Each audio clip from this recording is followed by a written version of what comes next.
Sony. Hey guys, it's Bionic Skull here again. Give you some Home Turf DLC news, a couple new photos as well.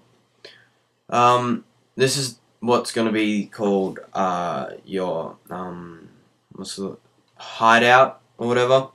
It's kind of like your personal house, if you will. It's not really a base or whatever. It's just where that's just your house. Do you know what I mean? You can invite other people in and out, and you can put the entrance wherever you want, but it's just a house. It doesn't have the same stuff that the bases are going to have, which is still kind of ambiguous as to how you get them, but I'll continue to talk about this. Now, this is basically your little live-in. There's not going to be many extras to this. This is just like your place, a deco thing.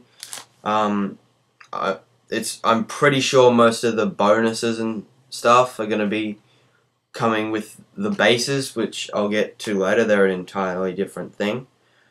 But if you look at this, this kind of would be the base one you'd get just for buying or the DLC or having Legendary.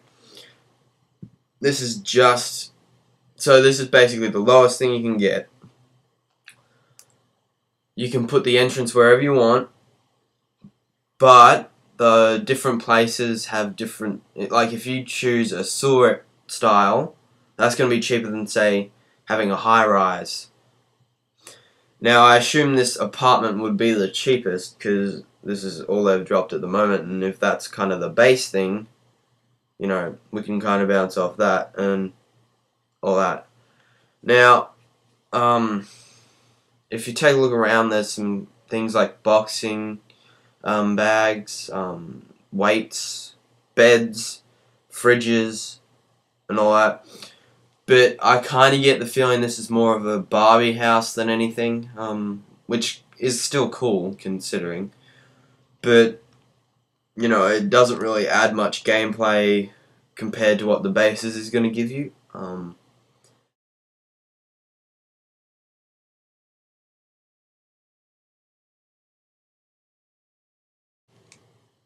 I also kind of get the feeling that these aren't going to be used all that much, so they might be using like a small separate server for these. But you know, it's whatever the devs decide to do, and you know, hopefully this doesn't cause any extra problems on top of the lag that the bases might give us or this might give us. But as I'm saying, this isn't really. This is more of a cosmetic thing to build around your character or whatever, which I personally like because it gives your character even more of a personal touch that DCUO always seems to offer us. But I will also say that you can invite people in here to both just visit and to decorate. I think they said the max would be over 100 people or something. So you can get upwards of 100 people in here, so you can have league meetings or whatever until they drop those bases. You know, you can get heaps of people in the one place if you need to. So maybe we'll see someone have their own Hall of Doom or some kind of thing where people just meet up to get into instances and stuff and group up. Now the next thing I'm going to show you here, if I can get the photo up, just give me a second. Hang on. Alright, here it is. This is the base. This is going to cost you a lot, probably in Marks of Triumph or in cash. Now, the generators, which are in my other video, which I'll link at the bottom, you can see them. They will power this thing. So they'll probably use, as I said, Marks of Triumph or in-game cash. I doubt they'd use like Marks of War or something or any other kind of currency. But yeah. Anyway, these are the big ones. This is where you get all your upgrades from, where you get your bonuses from, all that stuff. Now these things are huge. I really want to stress that. This is 3 floors. This is big. This is bigger than most of the wings in the Hall of Doom. would say the watchtower, but it's got pretty big wings. I will also say that this is also decoratable, and you can fight in here. I know you can fight in here. I'm not sure about the houses shown before, but you definitely can fight in here. But as far as putting decorations in an awkward place to try and get the home field advantage, that won't happen here, because this has exact slots, so it's more like stylizing the exact slot, kind of like how you stylize your gear. So yeah, they're going to have different styles, different looks. You can put stuff in there and pick up stuff from instances that drop cool stuff that you might want. This will also give more incentive to go back to older content for some of the fully geared players. So I reckon this could create enough of a gap for the devs to get out to that new T4, which is in my other video as well. If you see here, this is the Egyptian style. I'm not sure, these bases, from what I gathered from Larry Liberty and Meps, it sounds like these might be on the marketplace, these different styles, or even just the bases themselves.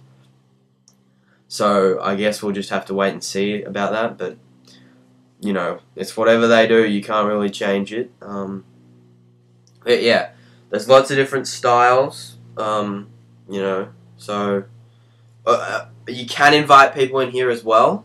You can't have duels in here while people are in here as well. But, you know, it's big. Do you know what I mean? It's big. So there's going to be room for everything you need. I will also talk about the generators for another second. These generators will power everything in here. So I'm assuming that if you don't keep this thing fed up with currency or whatever, it's just going to drop down and you're going to have basically a shack that it does nothing. You know, you won't be able to do anything, and it's just cosmetic like the house is again. So, you know, you're going to have to at least run some content to get this thing up and running. It's not going to be, you know, just pay and have, which adds more to it. Now, I'm kind of thinking maybe the new single player instances, the solo content that's going to be the hardest ever according to the devs. That might have a different currency that works only for the layers. So I guess we'll just see on that again. But basically, this is more like giving the players that were here at the start what they want really late. I remember back, I think it was March 2011, and there was a massive thread about this, and then it just died because the devs said, you know, it's not going to happen. But it seems like they've taken a lot of inspiration from what we said there and put it into this, just by looking at what they're actually giving us. So my theory is that from now on, I'm just, you know, giving my interpretation on this stuff. It's not really news or whatever. You can take this with, you know, 2 cents or whatever. My theory is that these bases may also be in the realm of the hideouts that I showed you earlier, wherein if you want like to put your base in like a high-rise building or something, that may cost you more to either get that, you know, real estate or to keep it running. So it might even just be smarter to go for the cheapest one, even if you don't like the way it looks, just to get those bonuses if that's all you're really after. But you know, I'm also taking into consideration the fact that you can put these wherever you want. Like, the entrance to these goes wherever you want them to be. There's only one, though, so that's your one spot. Now, other people can also put it there, so it may also be the prime real estate. Like, if you want to move to the top of LexCorp Tower or something, and like 50 other people do, you're going to have a lot more traffic going in and out. So it may, it may just ruin it for you if you've got like 50 heroes running around you and you're a villain. So, that might be a problem for people. But then again, you can always just run into these. I know that when you're coming up to the hideouts or the bases, you can just run in if you're being attacked by the opposite faction. But realistically, if the guy's got the time, he can just camp outside. But then again, you can always just warp to HQ or whatever, because you'll get out of combat and just warp. I will also say that these styles look very the same. They're just not. They're not like, it's not a drastic change. It's not like, fire everywhere or magic symbols going all over the place. It's just, different kind of style. The basic structure doesn't change at all. But, that might change later on when they drop it. These might just be what they're giving us at the moment. Because, they do like to put some of the unique styles, the styles that usually have an animation to them in the marketplace. So they might do this again here, in this sort of area. But again, I see this mainly as a reason for people to go back and run old content, just so the devs can buy themselves enough time to get T5 out. Sorry. So hope you guys like what I've given you. Some unique stuff that I've only seen in one other place. My interpretation as well. I'll give some links to the other videos I mentioned, and keep watching my channel. Thanks, guys.